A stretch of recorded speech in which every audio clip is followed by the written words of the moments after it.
Boa noite mais uma vez a todas e a todos. É bom, apesar de tudo, mantermos este sorriso. Liberta-nos, ajuda-nos, porque o momento, para quem está no nosso país, não é fácil. Não é. Eles não são duros. Eles são maus. Dê o like, acione o sininho, partilhe, subscreva o canal. Aqui a notícia não tem grilhetas. Bodiva cresceu 798% em 2023. A Bolsa de Valores do MPLA continua a apresentar números assustadores, pois a tendência de uma economia liberal que tende cegamente a seguir o Fundo Monetário Internacional, responsável pelo descalabro dos países africanos e subdesenvolvidos da América Latina, da Ásia e do Médio Oriente, o seu projeto é nada mais, nada menos do que entregar o património angolano aos especuladores estrangeiros, porque nem respeito têm por aqueles estrangeiros que querem investir nos marcos do comércio e da economia de mercado real.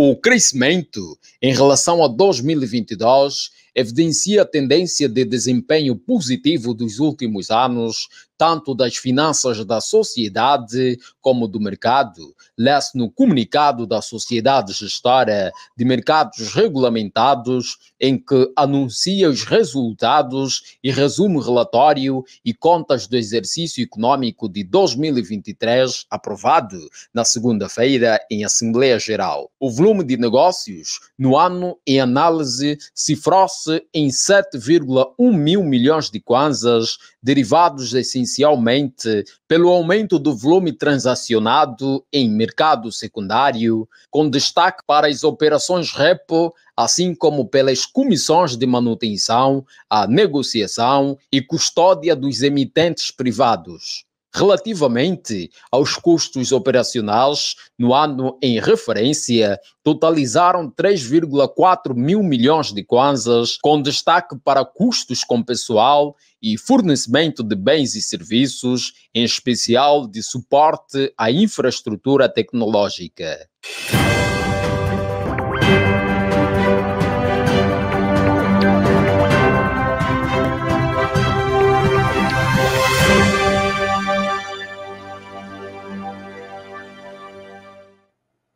Do 19 de maio ao 4 de abril.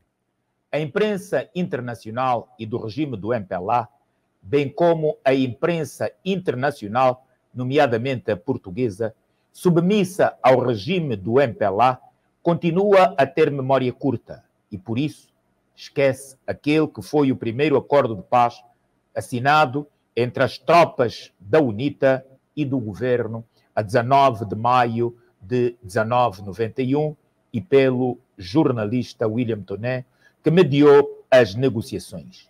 Foi no Alto Cauango e antecedeu o Acordo de Bicesse.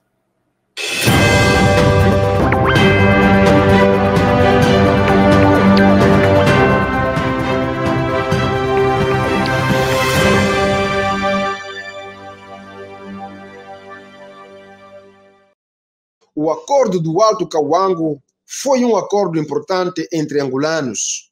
William Toné que estava como jornalista a cobrir a guerra dos 57 dias de cerco ao Luena, entendia que não fazia sentido aquele conflito na medida em que os políticos já se encontravam a negociar em Portugal, visando um acordo de entendimento.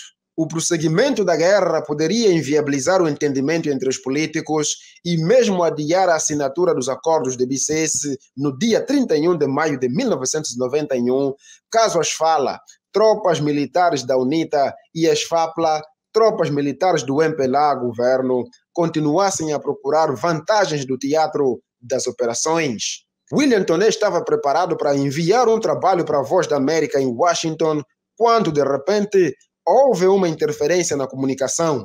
A voz do outro lado desafiou-o a não reportar só o lado governamental, pois a realidade, disse, era outra. O jornalista justificou que não poderia fazê-lo ao mesmo tempo por estar com as tropas governamentais, mas desafiou o seu interlocutor, que era o general Mackenzie, a permitir que ele fosse ao lado controlado pelas FALA. Fez-se silêncio na linha. O general Mackenzie tinha de contactar o seu superior hierárquico para a devida anuência ou não. Assim que o fez, retornou à linha, dando conta que a proposta de William Toné fora aceite. A questão foi colocada ao então coronel Higino Carneiro, que não ficou logo convencido por temer ser uma armadilha. Depois de alguma insistência por parte do jornalista, foi permitido que William Toné atravessasse a linha de fogo para ir ao encontro do Comando-Geral das FALA. Este processo, na sua fase inicial, foi testemunhada pelas jornalistas Luísa Ribeiro, da Lusa, Rosa Inguane, da Agência de Informação de Moçambique, AIMO.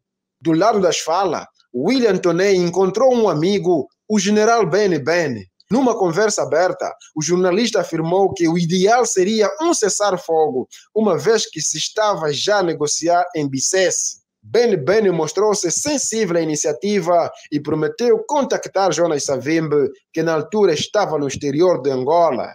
Jonas Savimbi mostrou-se muito desconfiado, mas deu a sua primeira anuência e William Toné regressou à frente do MPLA para negociar com Higino Carneiro e também com o general Sanjar, que comandava aquela frente e que também tiveram de auscultar o presidente José Eduardo dos Santos. William Toné estava entre dois fogos, mas as duas partes sabiam que ele era tanto amigo de Beni Beni como de Higino Carneiro e Sanjar. Depois de 4 dias de ir e vir de um lado para o outro e de negociar com as respectivas lideranças, conseguiu chegar a um acordo que satisfez as duas partes, MPLA e UNITA, e conseguiu parar com a Guerra Fratricida.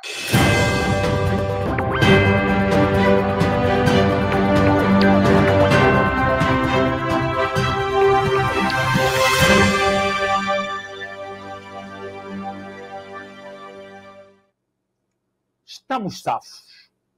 Chegaram os 29 turistas.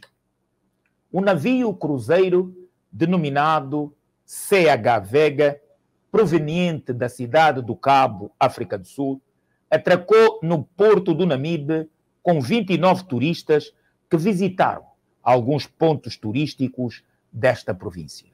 Não há dúvidas, o programa turístico do MPLA é um sucesso. Vice-governadora diz que falta pouco para a província ser uma referência do turismo mundial. Lá, os hotéis escasseiam. Há um hotel de um membro do MPLA que é considerado marimbondo e trabalha aos saltos. O resto são, efetivamente, pensõezinhas, cujo preço é bastante elevado de uma diária. O resto, as estradas, convivem com o areal, com a poeira, com a falta de higiene na via pública. Portanto, é este o paraíso turístico de Angola, que contrasta muito com aquilo que é a cidade do Cabo. Nem o bairro mais pobre está como o da cidade do Namibe. Portanto, o bairro mais pobre do Cabo, na África do Sul.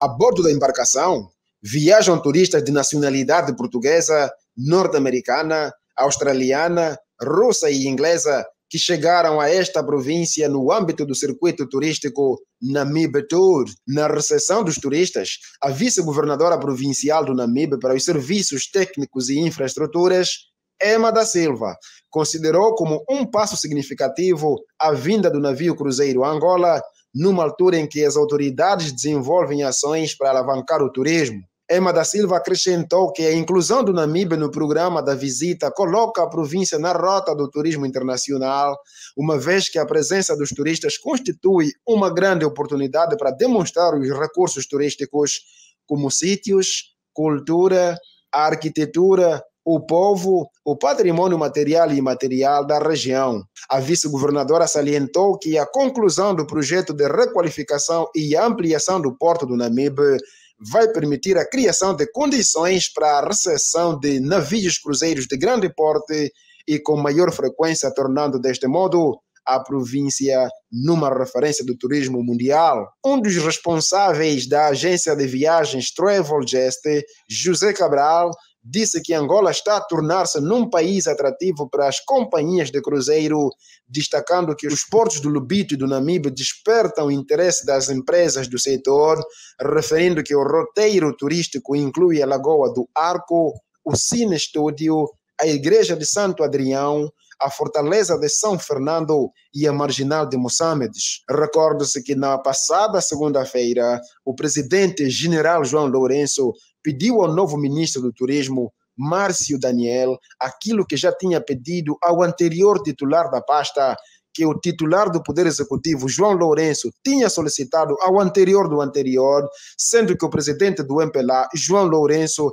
havia feito ao anterior do anterior e que este fizera ao seu antecessor. Ou seja, o presidente quer um diagnóstico para apurar por que razão o país não conseguiu ainda verdadeiramente atrair turistas, apesar de todas as condições que Angola tem. Numa linguagem mais terra-a-terra, João Lourenço quer saber por que razão as couves plantadas com a raiz para cima morrem. O fator guerra está ultrapassado, já lá vão 22 anos. Levantamos ou isentamos os vistos aos cidadãos de mais de 90 países, melhoramos o ambiente de negócios no geral e mesmo assim o que constatamos na realidade é que não sentimos a mudança necessária no que diz respeito à procura do nosso país como um novo destino turístico. Disse o presidente angolano.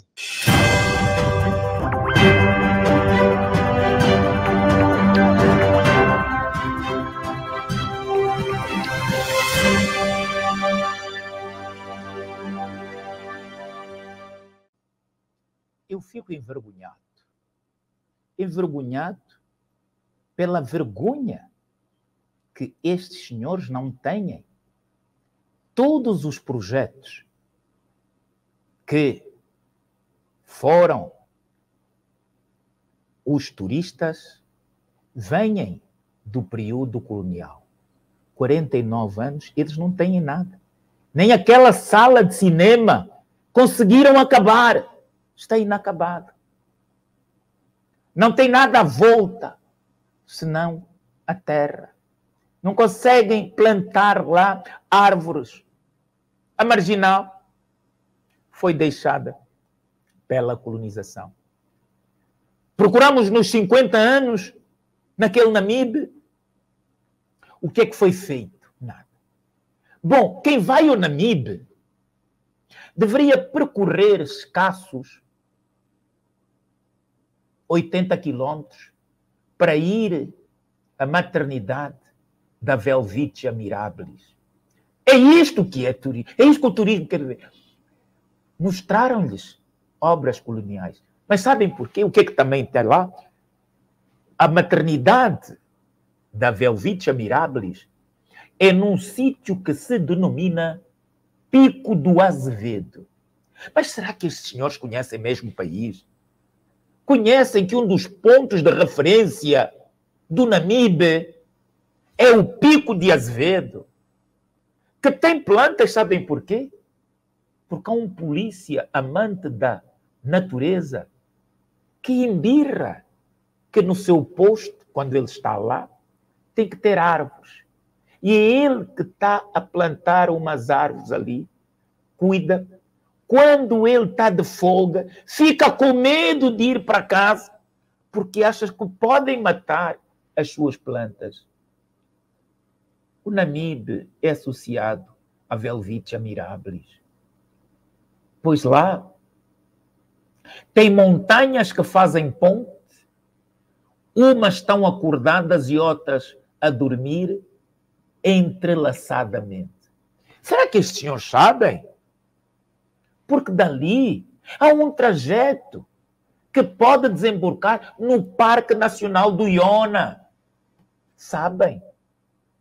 Mais uns 10 quilômetros, nós temos as montanhas de Mineiro Brilhante, que são circundadas por árvores rastejantes, numa beleza estonteante.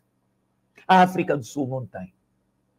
As montanhas entre o Pico de Azevedo e o Virei.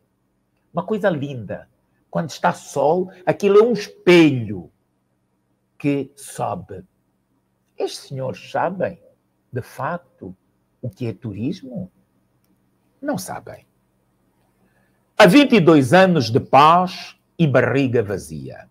A cidade do Ambo acolhe, no dia 4, o ato central das celebrações do 22º aniversário da paz e reconciliação nacional, que se assinala sob o lema 4 de abril, juntos pelo crescimento inclusivo do país. O que é isto? Uma palavra bonita, inclusive são os do MPLA da esquerda e o MPLA da direita. Ouviram falar que no Ambo vão se juntar todas as forças políticas para cada uma, durante 10 minutos, produzir um discurso de reconciliação às populações? Não. É o MPLA que se arvora ser o único, o pai da tal paz, da tal reconciliação. Há 22 anos é assim. Amanhã não será diferente.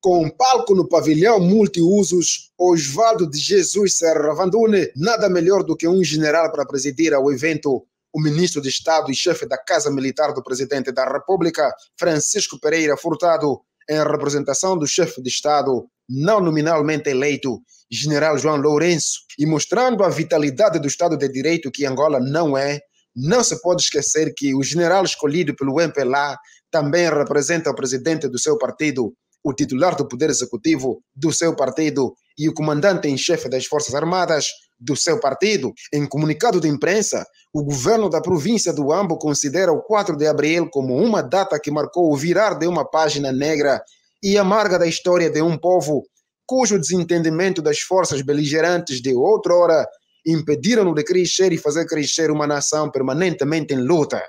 Tão permanente que, por vontade exclusiva do MPLA, 22 anos depois da assinatura da paz, o governo ainda não conseguiu encontrar uma personalidade da sociedade civil para presidir a cerimônia comemorativa. Entretanto, lê-se no comunicado, fruto do bom senso e do mais alto sentido patriótico, o país alcançou a paz, cujos acordos obtidos primeiramente na cidade de Luena, província do Mochico, e em seguida no Namibe, com a assinatura do memorando de entendimento complementar aos acordos de Luena, perduraram até a presente data, permitindo deste modo o desenvolvimento e a modernização de uma Angola próspera, una e indivisível.